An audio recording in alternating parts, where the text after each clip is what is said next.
What's up, everybody? Welcome to another episode of China Update, where I provide you guys with the most up-to-date political, economic, and geostrategic analysis on the world's number 2 economy.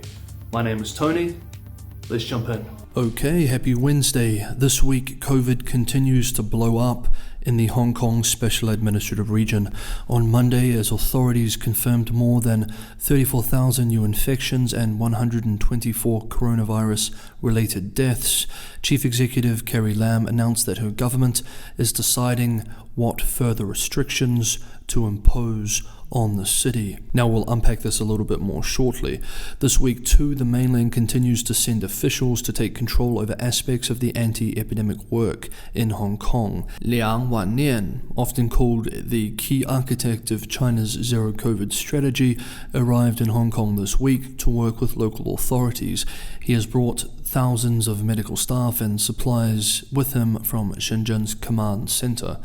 While the situation is indeed very serious, if local authorities adopt the highly disruptive and strict zero-tolerance approach of the mainland, with all the restrictions that come with it, it could have a negative effect on Hong Kong's wider international labour market and, as such, competitiveness. For example, the EU's envoy in Hong Kong has written to Chief Executive Lam expressing concerns over coronavirus policies, saying 10% of Europeans have left the city over the past year amid uncertainties over anti-epidemic measures. And it's not just Europeans that are leaving too. And since the passing of the controversial so-called national security law, it's not just due to anti-epidemic measures that international talent is leaving the city territory either. Meanwhile, there is a lot of talk about mass testing and lockdowns in the city. Yesterday, local Hong Kong media were reporting that, quote, restrictions on movement within the city will be enforced, end quote, to, quote, ensure the testing effort is effective, end quote. Publication Singtao reported that testing of the financial hub's 7.4 million people should start after March 17th. The Hong Kong-based South China Morning Post reports that yesterday, quote, government sources said a 9-day large-scale lockdown was expected for all residents, end quote. Bloomberg reports that, quote, with no official information released and uncertainty building over the extent of the lockdown, waves of panic buying stripped supermarkets and pharmacies of supplies. Long lines were also seen outside some banks, end quote. It was also being reported by local media that at least 2 mass testing schemes for the population of approximately 7.4 million are under discussion. 3 rounds of tests every 7 days, or 3 rounds of tests every 3 days. Hong Kong registered 32,597 confirmed cases yesterday, on Tuesday, the 5th day of daily confirmed cases surpassing 10,000, and in the previous 24 hours, 117 people died. Okay, next up, Chinese economic and financial developments from the last day or so. We've been discussing the issue of graduate unemployment and the poor labour market generally for some time now on China Update, and it looks like things are going to get worse with a record number of nearly 11 million people expected to graduate college in China by June of this year, an increase of 1.67 million year on year, with last year also representing a record number of graduates. One of the foreseeable results has been a surge in applications for government work, seen as so-called iron rice bowls, that is a safe position for life. The number of people who applied to take the National Civil Service exam held last fall exceeded 2 million people, up 34% from last year, and over 1.83 million people have passed initial screening, both record figures. With around 31,000 openings, there is a ratio of about 60 applicants per post. More transportation infrastructure building projects have been announced this week for the country. Unsurprising based on the statements we've heard from leadership over the last few months, more attempts to stabilize economic growth through credit-fueled spending. People's Republic of China Minister of Transport Li Xiaopeng announced on Monday that more than 8,000 kilometers of expressways will be expanded or renovated this year, as well as over 700 kilometers of quote-unquote high-grade waterways. China will also add 8 airports, according to the minister. Chinese financial media outlet Caixin Media reports that American investment bank Morgan Stanley's drive to expand its business presence in China has hit hit a speed bump, as they put it, after US regulators questioned its block trading operations. Quote, "The Wall Street giant faces closer scrutiny by China's securities regulator, which may slow its plan to take greater control of its China fund management business.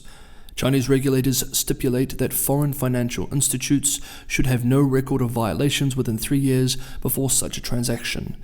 End quote. According to Caixin, over the weekend, the China Securities Regulatory Commission demanded that Morgan Stanley Huaxin Fund Management Co., the US bank's fund management joint venture, provide more information on an investigation launched by the Securities and Exchange Commission into the bank's block trading business. Okay, next up, Taiwan. By the way, guys, if you enjoy the content, don't forget to hit the like button. It's a huge help. And if you're watching for the first time and you enjoy the content, we release one of these every day. Maybe consider subscribing. Okay, US media is reporting that the US sent former high-level defense officials to Taiwan for a special visit this week. The delegation is led by one-time chairman of the Joint Chiefs of Staff, Mike Mullen, a retired Navy admiral who served under Presidents George W. Bush and Barack Obama, former Deputy National Security Advisor under Bush and former Under Secretary of Defense under Obama, are also participating in the visit. Reuters, speaking to one source, claims that one official expressed that the trip is to, quote, "demonstrate our continued robust support for Taiwan," end quote. The delegation arrived yesterday, Tuesday, and should be leaving as this video goes out. Of course, one of the elephants in the room with the Ukraine invasion is how does this change the calculus vis-a-vis Taiwan for Beijing policymakers, as well as policymakers in Washington, Tokyo, and other capitals. On this point, veteran China analyst Bill Bishop observed yesterday, quote, "I will guess that the invasion of Ukraine and Beijing's position may push a lot more people in DC at least, if not other capitals, to push to send Taiwan a lot more weapons, a lot faster, and will help with the porcupine strategy. Perhaps the Ukraine resistance is leading some in the PLA to believe that taking Taiwan by force would be much harder than they may have thought. Or would that be wishful thinking? And instead it would be a learning exercise for them to anticipate a fight for Taiwan and the repercussions across all dimensions." End quote. On this question, moving from Washington to Tokyo, former Japanese Prime Minister Shinzo Abe in recent days called for the US to abandon its Taiwan policy of ambiguity. On the Fuji TV morning talk show, the former Prime Minister expressed, quote, "The US takes a strategy of ambiguity, meaning it may or may not intervene militarily if Taiwan is attacked. By showing it may intervene, it keeps China in check, but by leaving the possibility that it may not intervene, it makes sure that the Taiwanese forces for independence do not run out of control. It is time to abandon this ambiguity strategy. The people of Taiwan share our universal values, so I think the US should firmly abandon its ambiguity." End quote.